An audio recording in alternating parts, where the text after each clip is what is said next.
Hey, my friend, you have just listened to The Forefront Radio. Please leave your comment and input about the show, what you like about the show, as well as any general feedback on ways to improve. We need your help to acquire new equipment to implement studio quality video and audio to our friends. Contribute as little as $4.99. It's only worth a cup of coffee. Then we can produce documentaries, more episodes, and great info for the diaspora. Go to Cash App.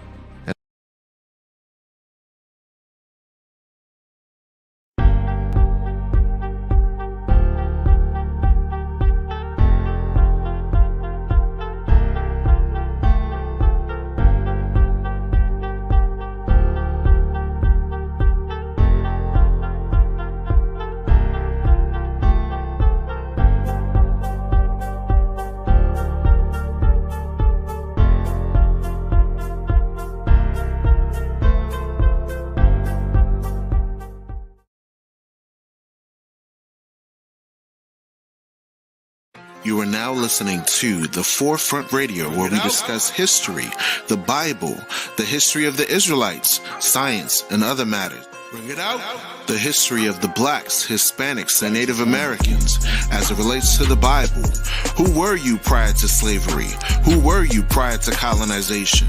These answers and more can be seen and heard as you listen to The Forefront Radio.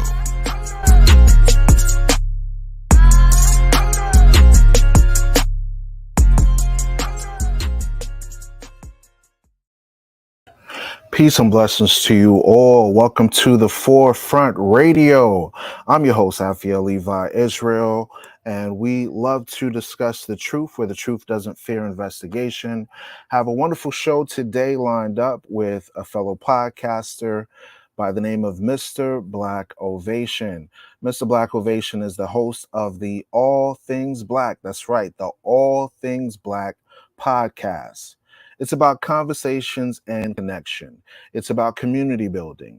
It's about refocusing our resources. It's about re-educating our people from the misinformation that they have learned in today's society. It's about healthy living and safe spaces. The All Things Black podcast is a weekly show dedicated to meaningful dialogue with a commitment to raising the voices and expertise of qualified individuals that can help bridge the gap in disenfranchised communities. So I'd like to welcome my colleague and fellow podcaster to the show, Mr. Blackovation. Shalom, brother, most high in Christ bless. Peace. What's going on, big brother? Hold on real quick.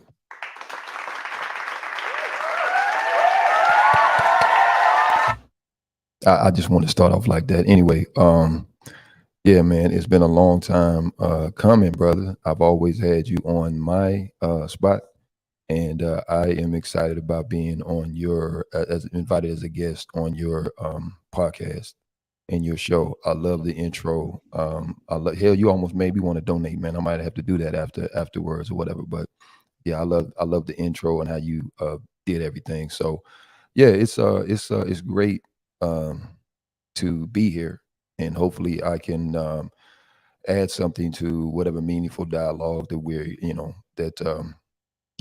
discussion that we're gonna talk about today. And as always, when me and you dialogue, we definitely bring some interesting information to the table. So my hope is that we can continue that on your show and be able to give something of value. So I definitely appreciate you for allowing me to come on your show, and thank the listening audience for showing up as well. So yeah, this was last minute, like you said, but I was ready and available. So let's get into it, man. That's right. And before we do, if you are a new listener, please do like, comment, and subscribe to the show itself. We appreciate everyone joining up. We want to give a shout out to Sean Connors, who is the host of the 757 podcast, who came and said, "What up, brother?" So we appreciate you joining up. We also want to show some love to the Woke by Accident podcast, our fellow colleague Jen, that showed up as well. And we have someone new to the channel by the name of Cammy the Kid. We appreciate you joining in. Cammy the Kid, new to the channel, please do subscribe. We talk about a lot of great things on the podcast here at the Forefront Radio. And I love all things Black because you get into a lot of different topics. So I wanted to ask you, what is the main thing that has influenced your decision in starting this podcast? Just being able to have those conversations that I know I have with different people about different topics, and kind of just putting it out there, whether it sticks or not is, almost to a degree somewhat irrelevant.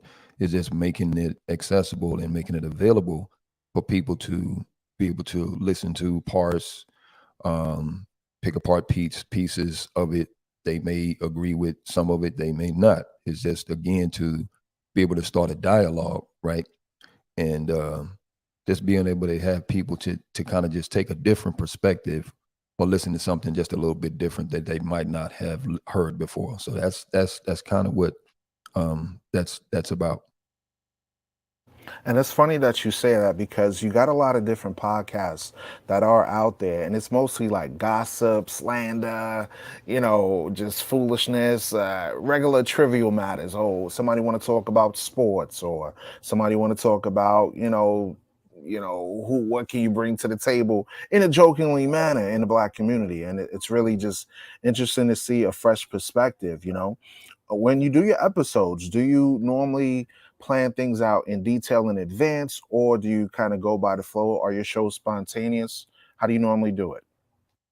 So it depends. Like the last episode that we did, I had you on the show along with Mike Furness and my dear brother Tyrone Brackens, and that was planned out. That one was called "The Impact of the Black Male Influence," and hopefully people can watch that and again go back and take something from it.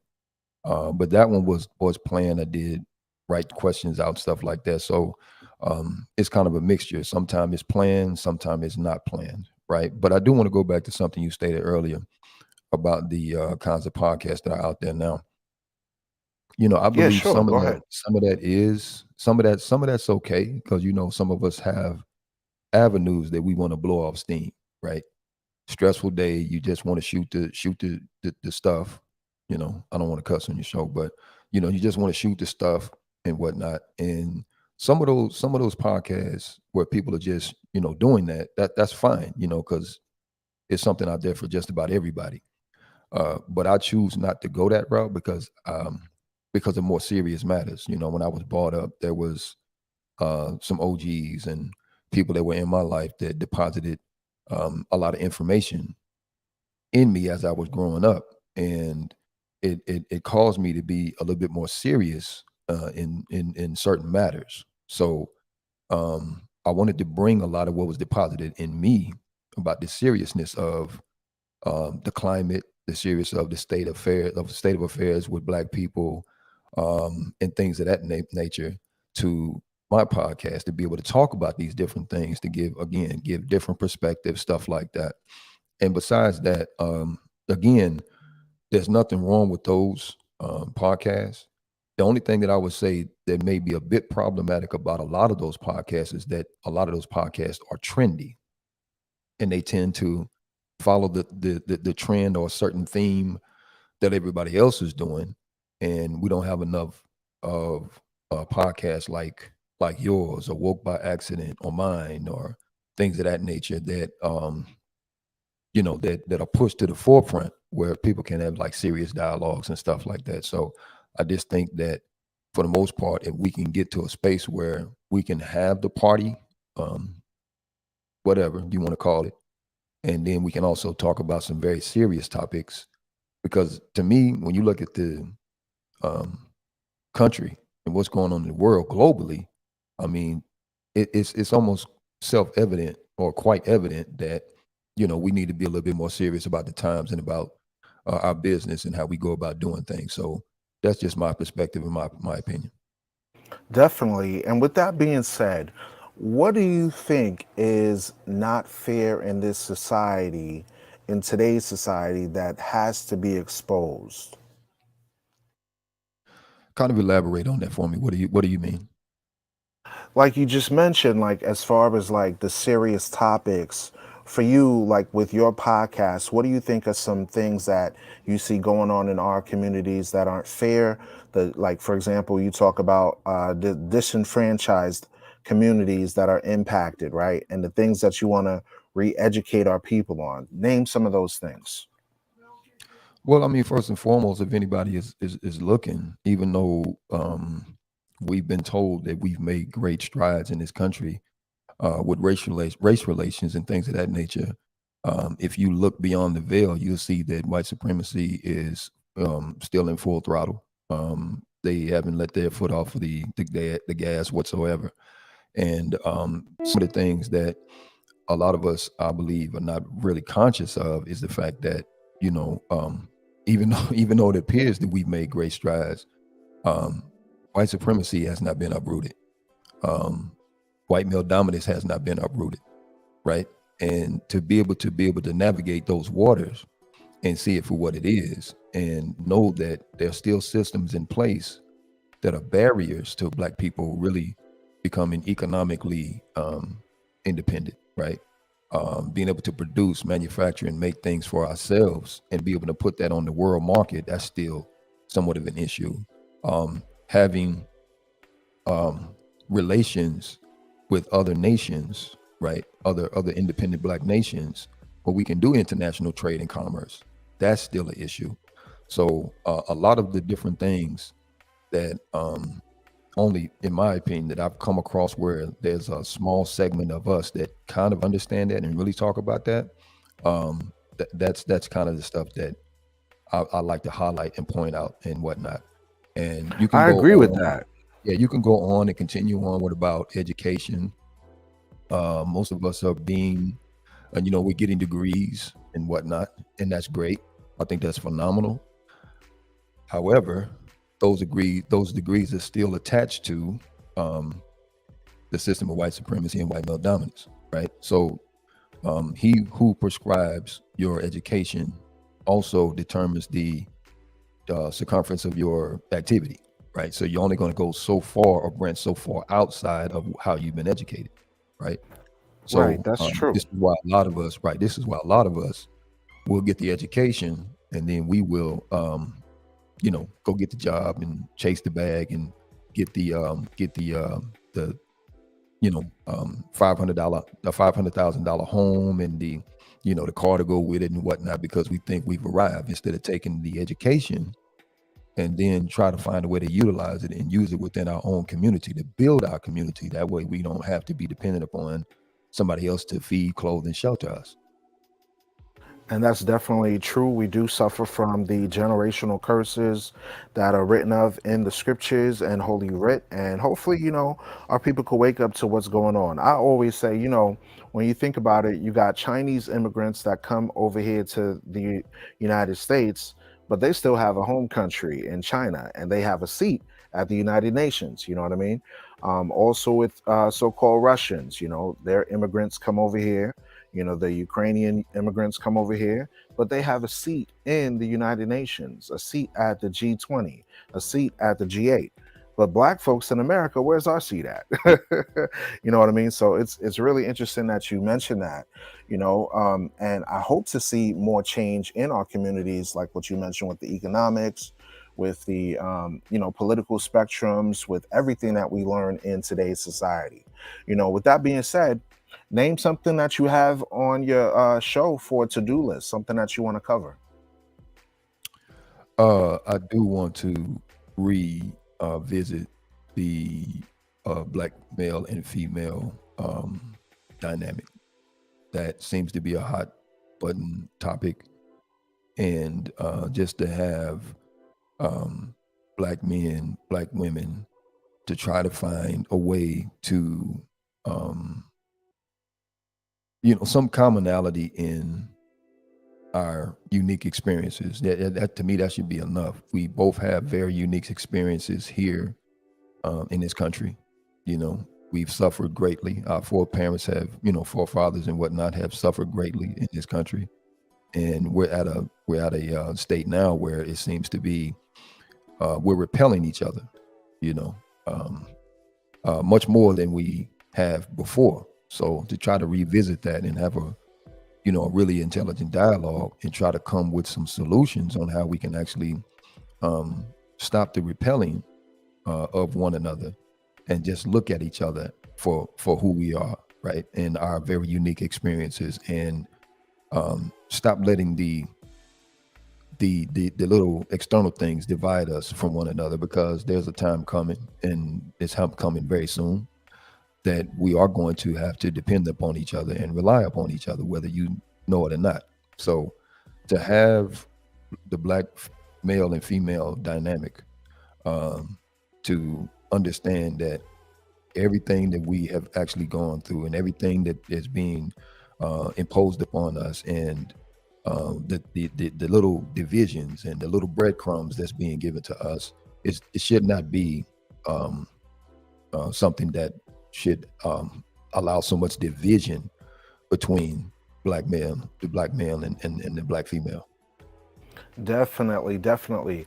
I remember, with that being said, I remember an episode you did with fellow colleague. I call her Mimi, but she's Michelle of Behind the Looking Glass. You did an episode called, remind me, The House is on Fire. Yes, The House is Yeah, on that's Fire. yeah, man. She came up with that, and big shout out to her, big kudos to her for coming up with that episode, those episodes, and coming up with the topics and having different guests on those shows to talk about different things that is going on between black males and females. So I think she did a phenomenal job with that series, and hopefully we can get back on board and kind of continue that dialogue. But yeah, yeah, yes sir, yeah. So big shout out to her. Definitely. And you and I have had also private discussions in regards to the modern social ills that we have seen within the community, on both sides, on the spectrum as far as gender, both male and female. And I think it's really important what you just mentioned about solutions. I always say we went into captivity together, we're going to get out of captivity together. You feel me? We went into this as a nation of people that have been lost, have been stripped of our identity, and now a lot of us are waking up to the fact that we the chosen ones. We waking up to the fact that we are blessed, highly favored with the Most High. But if I our want people, to can I yeah, interject on sure, that one real quick? go ahead, go ahead. What you just said about the chosen ones or the blessed ones, you know, um, to me that's very serious. is very serious. And the reason I say that is because there's a duty that's attached to that. And we can talk about the fact that yes, we're the chosen ones. We're blessed. We're highly favored. We got all of these different things. But when you come under that title, the chosen ones, right? We're marked to inherit. And this is something that we can definitely talk about on a later date. But when you talk about that, there's a duty that those of us that know that is supposed to perform, right? Because of the fact that we've been chosen. We're not chosen just because we're black. We're chosen because of the long suffering. We're chosen because we've gone through what no other human being has gone through in the annals of history. We've been stripped bare of everything that we once knew, language, God, family, our social norms, everything we've been totally stripped of. So we are a very unique people, and we've, the history that we once had, where we don't have ties to that anymore. And because of that, we've gone through a birthing process during slavery, which made us different from everybody else. It made us the Negro, right? So we're Negroes. And because of that, because of the long suffering, because we had to endure so much, that has made us a very unique and very sensitive people. And what we do with that information by coming out, we are going to be the ones, those of us that go through the new birthing process, right? We're going to be the ones that go out and fix, remedy, give medicine to the world, right? Because we are in that very unique position. So yeah, we're going to be the stars. We're going to be the ones that go out and fix the sin sick world that has been under the foot and tutelage of white supremacy and white male dominance. So I just want to kind of interject and say that how heavy that is. That's very heavy, brother, to be called chosen and to be in that number. Yep, just like it's written in Romans 9:14. I'm sorry, Romans 9:4. We got the promises that we are the heirs of promise based on, what's written. And a lot of people don't understand it, but whether they like it or not, the truth is the truth. So what's some of the last things that you want to see done as far as actually, let me rephrase the question. What was something that you did with your show that you are proud of? I think just basically launching the show, launching the show, number one. It's difficult for me to be a host on the show. Like I can talk and have people have me ask questions of me, and it's a little bit easier to answer the questions, but just being a host was something a little bit different, right? So it's a little bit trying for me even still.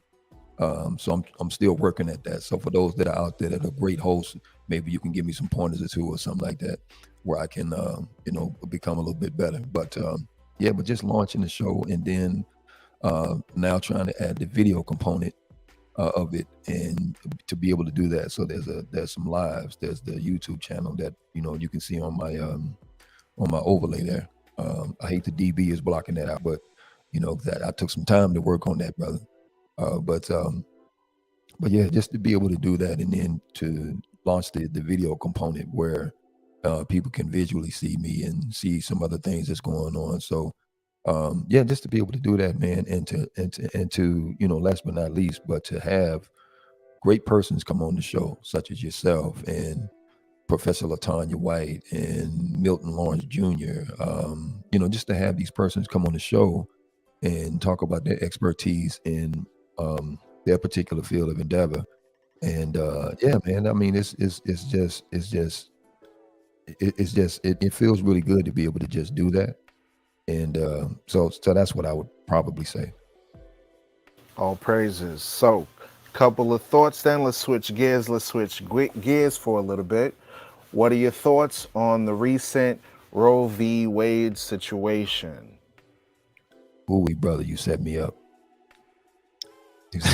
That ain't no cap. That ain't no no, I cap. got you. No, I got you. No, it's a serious, this is a serious thing. Um, it's really serious, and I've been listening to different perspectives on this, right? And it's really serious though. But if I were to say anything about it, man, first and foremost, let me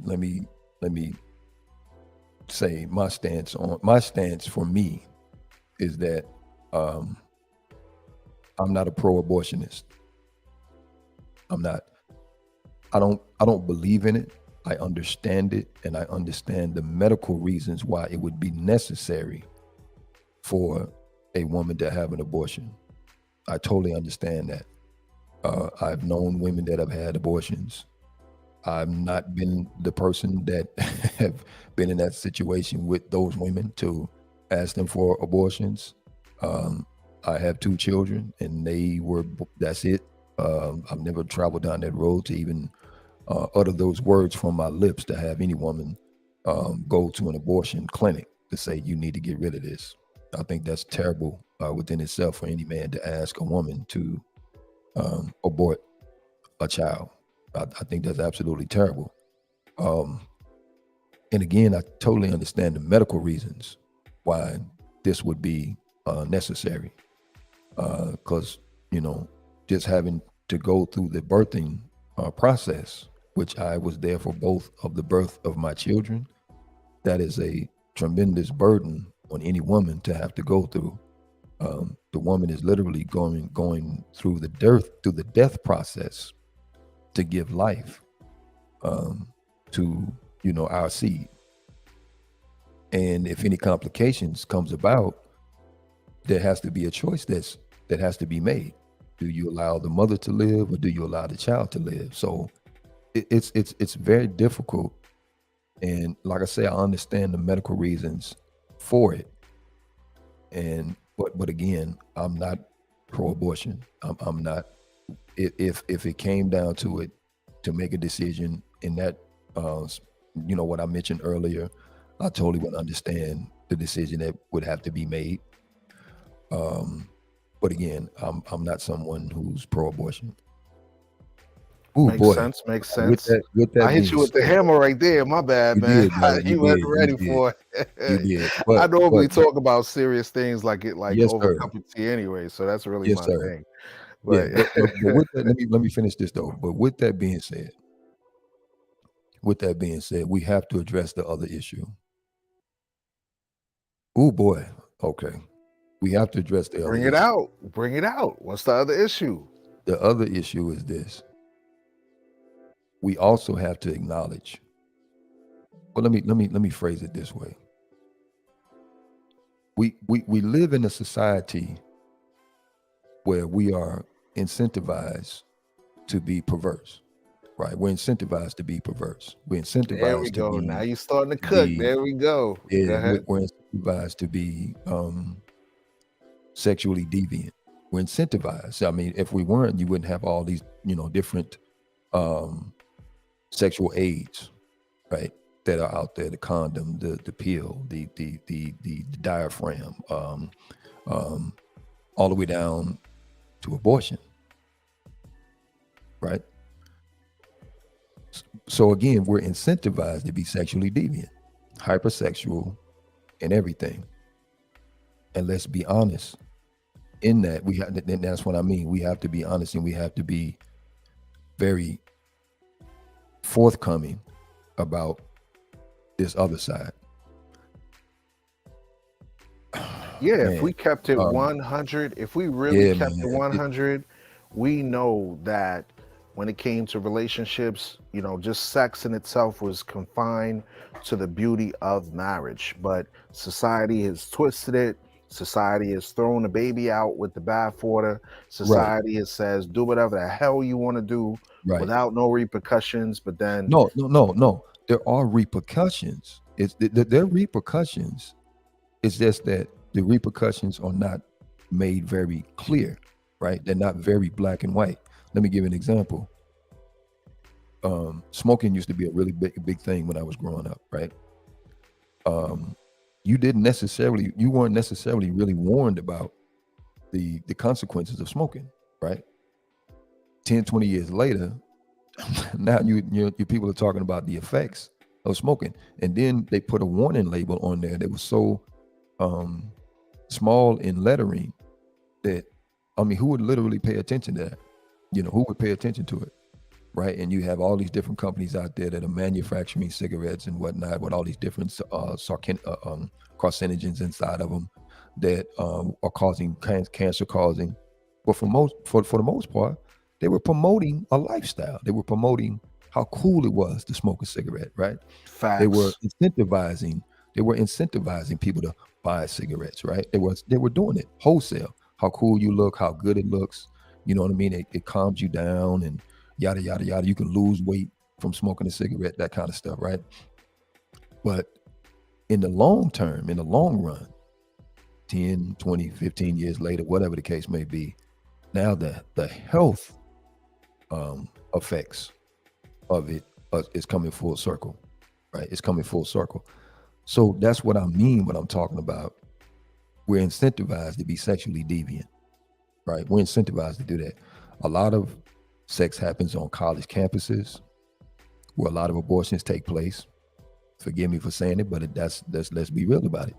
Because when a career is being pursued, either male or female, and you're going out to obtain this, specific degree, you might want to be a lawyer, you might want to be a doctor, you might want to be whatever, right? And the one strike that you don't want to have against you is the fact that you did something in college that could derail your future of being a lawyer, doctor, criminal justice, whatever, right? So we tend to have there's a tendency for this country to kind of wipe away the things that we did that we knew that was improper. They tell us, okay, you can do it, but on the other side of that, you could mess your life up. But go ahead and do it. Go ahead and do it. It's Right. fine. No, we're not going to hold anything against you. But if you do it, just know that this could potentially happen. So that's the other side of it. And let's be honest and frank about it. There are some men that have told women to go get an abortion, and there are some women that have used abortion as a birth control aid, right? Right. So Exactly. so so and that's what, yeah, you hit me with the heavy one, brother. Because right now so many people are talking about this. It's still being put in media, right? Yeah, Uh, and it's, real quick, and that's exactly why I asked that question, because I literally just did an episode on that, and I touched on the fact that is fact, the woman that was responsible for Planned Parenthood, Margaret Sanger, she was well known to be hosting events and speaking at KKK rallies. Okay, this is not conjecture. You could do a Google search. I actually posted it on my channel and on social media, and other people are doing that too. They're saying, "Hold up, wait a minute." They were specifically targeting our people for that type of thing, and many of our people, unfortunately, male and female, fell for it. I want to mention something real quick though. I think about like how I quit smoking, right? And somebody told me, right, they gave me the scripture in First Corinthians where it says that our bodies are the temple of the creator, right? And they said, you don't want the creator of all things to expire you due to the fact that you don't have a care for your body. And he touched on smoking, causing lung cancer, skin cancer, all these type of things. So then when it comes to bringing forth a life, that same premise, you're a temple chosen by the creator to bring forth fruit, like it says, be fruitful and multiply. And that seed line, if you defile it or destroy it, the Most High is going to jack you up for it. What happens? These women end up having all type of cysts in their system, or some of them get to the point where they have to have a hysterectomy because of all that manipulation that happens down there. And yeah, but and you're right. You're right. But here's the thing. Like I say, when you look at when you look at our position as Black people in this country, we've not been the stewards of our own existence. We've not been the stewards of our own expression. We've not been the stewards of our own intellect and thought process. We've gotten that from somebody else. We've gotten that from somebody else because we don't control our own education. We don't control our own medical facilities. We don't control our own economics. We don't control any of that. We're at the disposal of somebody else. So when somebody else comes and tells you, "Oh, well, eat 3 meals a day and all in between, you'll be okay," knowing that you're wearing out the lining of your stomach when you do that, right? The stomach is a brain. It's another brain. So when you eat consistently on a daily basis, especially heavy meals, you're wearing out the lining of your stomach, right? Which also could introduce some form of cancer, right? So we're following the dictates and information that was provided from us from these people that were supposed to have been our stewards, right? These are our teachers, right? And when you look at us, we are not the same people by nature, right? We're not the same people. We're not the same people by nature. Whoever takes offense to that, you just gonna have to take offense to it. We're not the same people by nature. It's not about skin color. It's about our nature. It's about how we do things, right? We already know it's different in Black communities as opposed to white communities. We already know it's different. So why would it be a stretch when you start to talk about our different natures and how we and how we do things, right? Man, you hit something really heavy right there that I just want to touch on real quick. Go ahead. Man, it was already from the beginning in Genesis, man. The book of Genesis already shut it down and was like, look, the first shall be last and the last shall be first. Esau came out first, red and hairy all over. Jacob came out next, black like the soil of the earth. And the day will come when those that are last, those that are chosen, those that are the meek, those that are poor in spirit, like the scripture says, they are the ones that's going to rule. But you said something different, unique, chosen, special, not the same like everybody else. And I want to harp on that because our people have what's called vacant esteem. It was in the book called Post-Traumatic Slave Syndrome by Dr. Joy DeGruy. And she said how we have such a vacant esteem, like not even low self-esteem.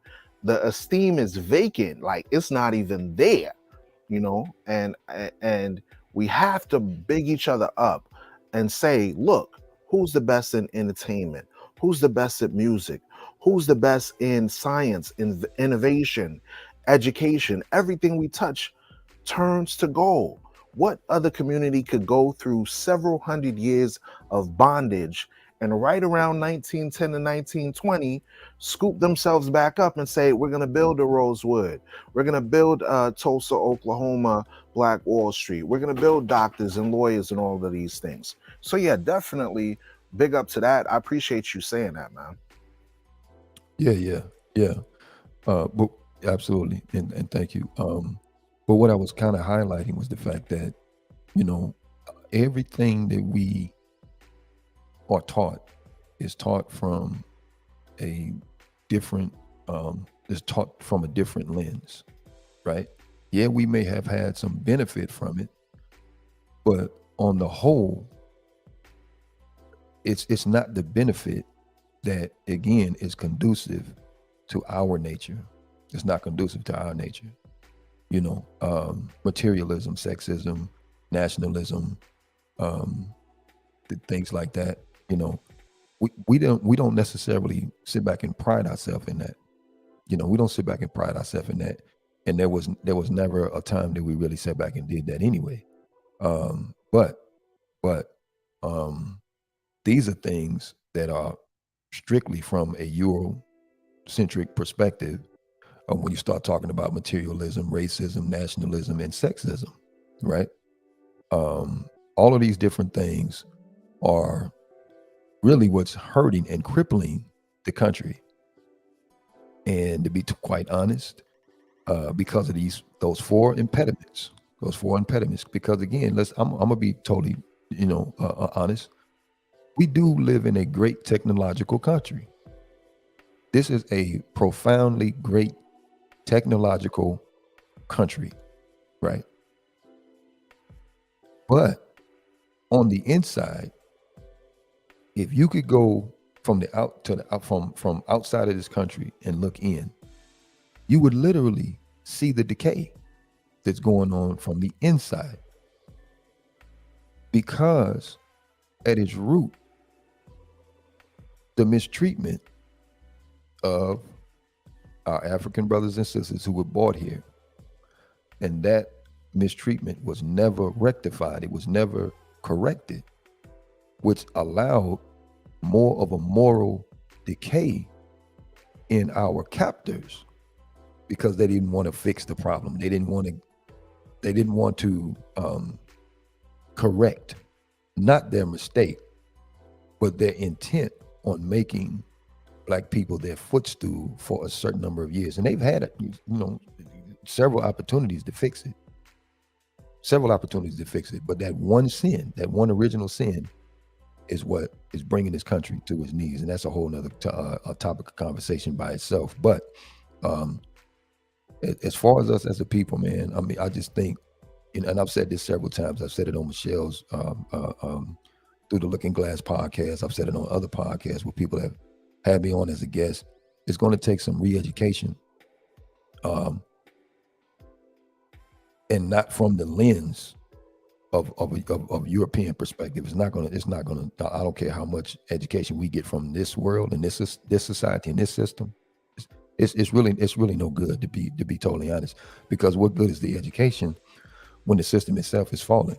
So we have to get reacclimated, re-educated into who we are, into what our real connection is to not only our God, but to each other. Then you'll see a real power shift and a dynamic that you've never seen before amongst Black people. I think that's definitely what needs to happen, and it's going to happen. A lot of people ask me the question: do you really believe that? Yeah, it's going to happen. It's going to happen. It's either going to happen by will, or it's going to happen by whipping. I agree with that wholeheartedly. It's either going to happen by will, or it's going to happen by whooping. So it's up to you in the direction that you want to take it. I agree with that wholeheartedly, just like it says in the Black National Anthem: true to our God, true to our native land. So with that being said, I want to thank you so much for jumping on the scene. I know it was last minute and everything, but you came in and started cooking with fire. Appreciate it. You know me, I'm ready for the smoke. I go in deep. I like deep, meaningful conversations. Yeah, man. You like to go in there, man. And That's what I do. So, with that being said, tell us about how listeners can get in touch with you. What forms of access could they reach out and listen to your particular show? Yeah, if you're looking at the overlay right now, you can see support independent Black media, which I am thoroughly vested in. Support independent Black media, right? So you can look at that overlay and you can see the name, you can see the name of the podcast, you can see how to reach me by email. You can also look up the channel on YouTube, and there's other streaming platforms where you can go and listen to the podcast. Just know that a lot of those shows are very, very pointed, and they're intended to strike up, dialogue. Again, you're probably not going to agree with everything, and that's fine. I'm not a person that's stuck on ego. That's cool. If there's a way that I can be corrected on something, then bring it to the table. I'm fine with that. That's cool. But the whole of the idea is to, get us to think in possibly a different way, get us to have those conversations, and try our best to try to come together as best as possible. This thing is coming down, man, whether you want to believe it or not. There's all kind of signs that says it's falling.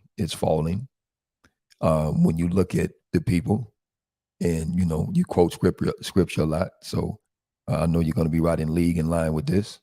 Babylon is falling, and has become a habitation of devils. It's kind of sad, and I'll end here, but it's kind of sad that the lines have been blurred now between what is right and what's wrong, and people don't know the difference. So how can you even identify somebody that is possibly very satanic, very devilish, things of that nature, right? Because you have no rod to judge by. You have no lens to look through to know whether or not if somebody is doing something improper against their nature, not only against their nature, but against the nature of the universe. So yeah, but Babylon is falling. It's falling. Has become a habitation of devils. You can look at the devilishment that's going on right now. You can tell the country is, and the system is falling. But I'll land there, man. But thank you so much for allowing me to be on here and to, have a say and things like that. I really like, these kind of conversations that we have and whatnot. But yeah, I'll land there. So thank you very much. And again, if you guys want to subscribe, like, share the Forefront Radio, please do so. And also come to my pages and like, subscribe, share and comment. And, hey, leave a donation on mine and leave a donation on his as well. Thank you so much. Definitely much appreciated. And you can tune into All Things Black podcast at anchor.fm/all things black straight through, and give him support, All Things Black /support, to send in that donation or just to listen to the show itself, anchor.fm/all things black. So shout out to the listeners and commenters. We got Gabriella Barak, shalom to you, Most High in Christ bless. We got Cammie, the kid that jumped on and said they were new to the channel. Hopefully you like and subscribe. We got Woke by Accident that came through as well to show love. We also got my girl Mimi right here, aka Michelle, the host of Behind the Looking Glass, you dig? So we appreciate it. And we also had Sean of 757 that had came through. So we appreciate all the listeners. We appreciate the love. Thank you so much. Make sure you like, comment, subscribe to this channel. And both of our podcasts are available on Spotify and other streaming platforms. Shalom, peace, and blessings to the 12 tribes. You are now listening to the Forefront Radio, where we discuss history, the Bible, the history of the Israelites, science, and other matters. Bring it out. The history of the blacks, Hispanics, and Native Americans as it relates to the Bible. Who were you prior to slavery? Who were you prior to colonization? These answers and more can be seen and heard as you listen to the Forefront Radio.